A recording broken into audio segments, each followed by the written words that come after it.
If you have been struggling to get sales from your design work or understanding what you really need to do to make money, I have the workshop for you. On September 23rd, I'm hosting my first ever Profitable Designer Workshop. This 1-day, 3-hour workshop is only $97, but I have a discount for all my podcast listeners. Go to carinagardnercourses.com/profit and put in the code podcast for $50 off. I can't wait to see you more profitable. Hey guys, today we're going to talk about our creative mojo. You guys know I talk about this all the time.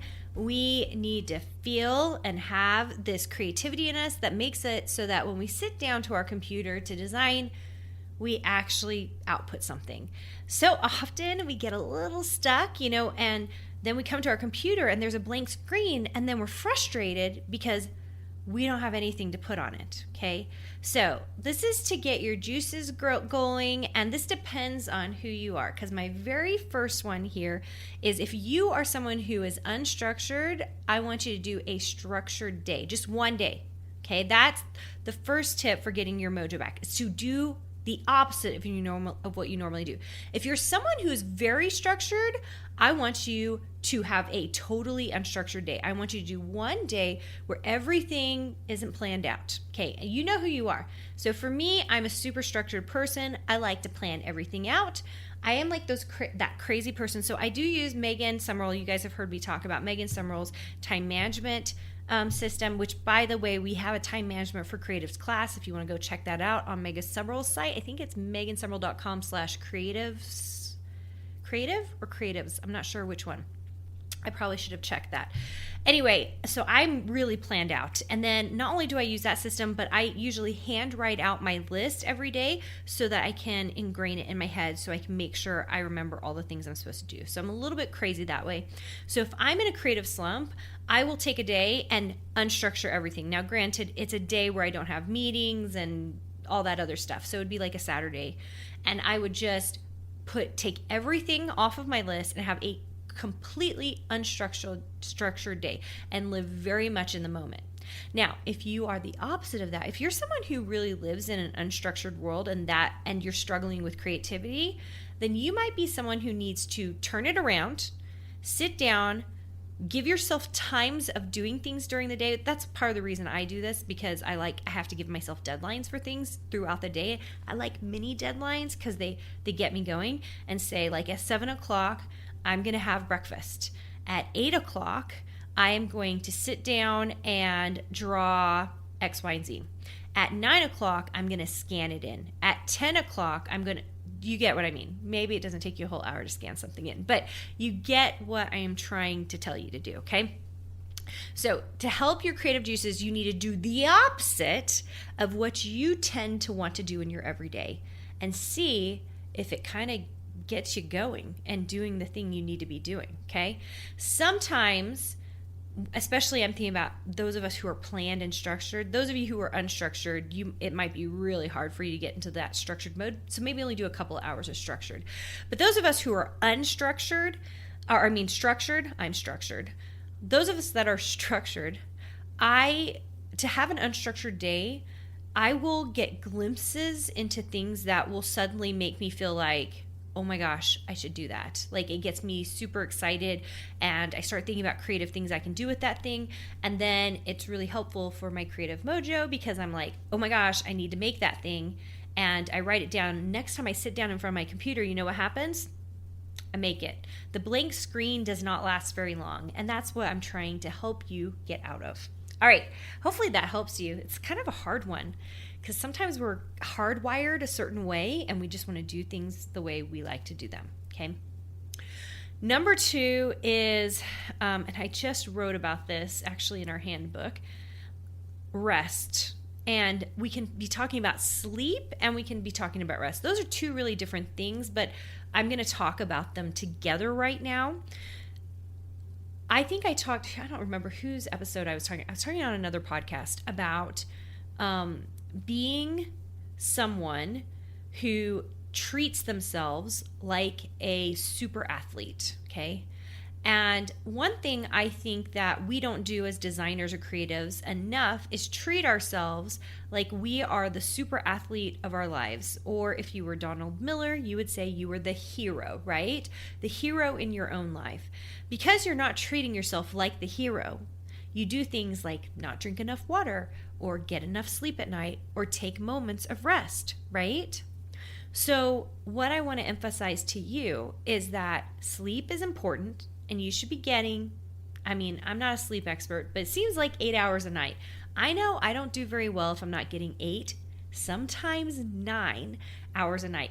Someone once asked me, Carina, I swear you never sleep. And I was like, actually, I am the opposite. I sleep more than the regular person because I need to keep my energy up and my vibration up. And I have so much work to do and I'm doing creative work all the time. At the time of recording this, I'm busy designing all the things in my handbook and I need to get it to press, and there are lots of technical things involved, but there's also all this creativity involved. I'm thinking about what we could add to it, how we make it prettier, how do we do things in black and white, oh my heavens, and make it cool. So I'm really trying to really work through that. And if I wasn't sleeping a certain amount of hours at night, I couldn't bring all that energy to my projects. And I want to bring that energy to my design projects because then it feels fulfilling and it's exciting and it's great work. Okay. All right. Number 3 is very simple. I need you to walk away. If you've been sitting there staring at your screen and nothing is really being made, you're just kind of struggling, I need you to walk away from your computer for a little while. You might need to walk away from it for the entire day. And I think you need to be okay with that. Walk away and maybe even walk yourself right outside so that you can get some nature. Every time I walk outside, and sometimes I will literally stand out there in the sun for a second, I am just giving myself some vitamin D.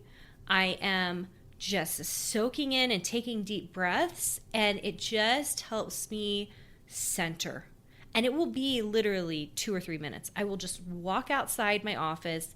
Really close is my back door to my house. I will walk outside, stand in the sun because I've got kind of a porch area, so I have to walk a little ways out to the concrete, and I will just stand there for a couple minutes, take some deep breaths, and just soak in some sun.